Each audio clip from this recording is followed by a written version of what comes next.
सुखदेव जी महाराज कहते कि राजन परीक्षित तू सांभळ હવે પ્રદ્યુમ્નના પુત્ર અનિરુદ્ધની વાત કહું છું કે તું ધ્યાન દઈને સાંભળજે. સુખદેવજી મહારાજ કહે છે, રાજન કૃષ્ણના પુત્ર પ્રદ્યુમ્ન હતા ને તે તેમના મામાના રૂક્મિણી પુત્રી હતી. તે અનિરુદ્ધનો પુત્ર કૃષ્ણનો પુત્ર પ્રદ્યુમ્ન હતો. એ રૂક્મિણી પુત્રીને પરણ્યો હતો. રૂક્મી એનો મામો થતો હતો અને તેનાથી તેને પુત્ર થયો હતો. રૂક્મિણી રૂકમાવતી હતું, એનું હરણ કરીને પ્રદ્યુમ્ન પરણ્યો હતો. મામાની પુત્રીનું નામ રૂકમાવતી હતી. તેનેથી તેને અનિરુદ્ધ થયો અને રૂક્મી હવે થયું આવ્યું હતું. તેને પોતાની બેન રૂક્ષ્મણી પાસે પોતાની પુત્રીને રૂકમાવતીને સારું લગાડવા માટે પોતાના પુત્રી ઋચાનું લગ્ન અનિરુદ્ધ સાથે નક્કી કરવાનું કહ્યું.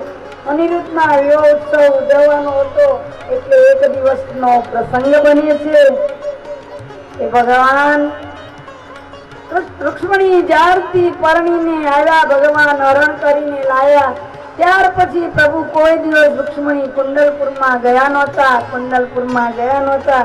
એટલે ભગવાને આજે કહ્યું કે તમારો ભત્રીજો છે ને એની પુત્રીના લગ્ન અનિરુદ્ધ સાથે કરવાનું તમારો ભાઈ રૂક્મી કે છે. એના પુત્રના પુત્રી સાથે આપણા પ્રદ્યુમ્નનો પુત્ર અનિરુદ્ધ છે તેની સાથે લગ્ન કરવાની ઈચ્છા વ્યક્ત કરી છે.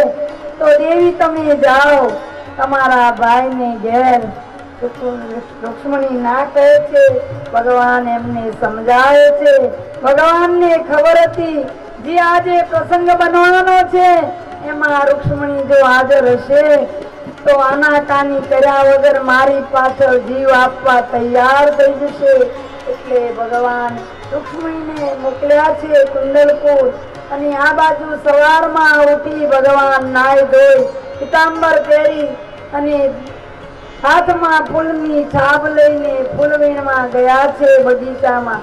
રોજ દેવી ભગવાન ના માટે પૂજા ગ્રહમાં સામગ્રી તૈયાર કરે, પૂજાની સામગ્રી તૈયાર રાખે તે ભગવાન પૂજા મંદિરમાં આવે, દેવ મંદિરમાં આવીને પૂજા કરે. આજે રૂક્ષ્મણી ગતા કોઈ ભગવાનને તૈયાર કર્યું નથી. ભગવાન સમજી ગયા આજે રૂક્ષ્મણીની મને ખોટ ચાલે છે. રૂક્ષ્મણી ગયા એટલે ભગવાનને ના પાડતા હતા છતાં રૂક્ષ્મણીને મોકલ્યા છે. ભગવાન કહે છે કે મારી ઉપર સવિશેષ પ્રેમ, સત્યભામા કહે છે ને એમ આજે મારે બધી રાણીઓનો પ્રેમ જોવો છે. પરમાત્માએ રૂક્ષ્મણીને મોકલ્યા છે. ભગવાને માળીએ બગીચામાં પાણી પાયું હતું. બગીચામાં પાણી પાડે ને એટલે કીચડ થાય થોડો, અને થોડી ચીકણી માટી હતી, કીચડ હતો. ભગવાન લપસી ગયા. ભગવાન માળી દોડતો આવી ભગવાનનો હાથ પકડ્યો.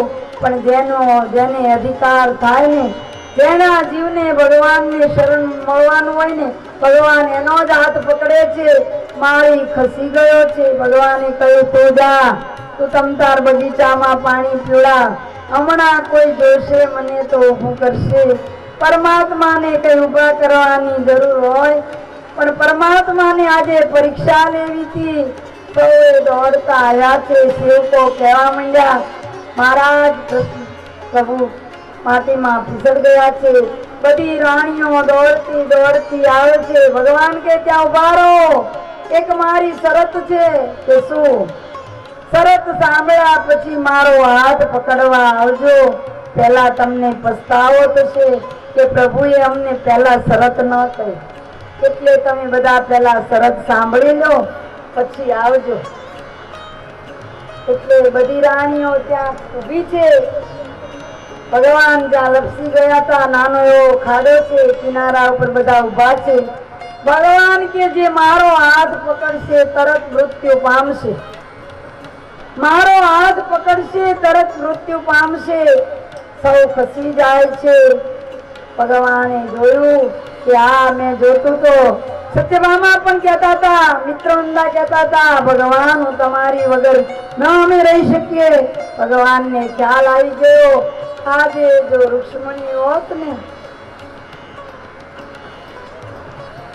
ભગવાન કહે છે જો આજે રૂક્ષ્મણી હોત ને તો કોઈ જાતની પરવા કર્યા વગર ભગવાન કે મૃત્યુને વાલું કરી દે રૂક્ષ્મણી, પણ આજે રૂક્ષ્મણી નથી એની મને ખબર પડે છે. ભગવાન એ ત્યાં તો એક અંધ માણસ લાકડી લઈને આવે છે. એ કહે છે મારે દ્વારકાના રાજાને મળવું છે. ભાઈ દ્વારકાના રાજા તો કીચડમાં ફસાયા છે, એને કોઈ ઉઠાવવા જતું નથી. એમની એક શરત છે કે શું, એનો હાથ જે પકડશે ને મરી જશે. પેલો અંધ કે મને લઈ જાઓ.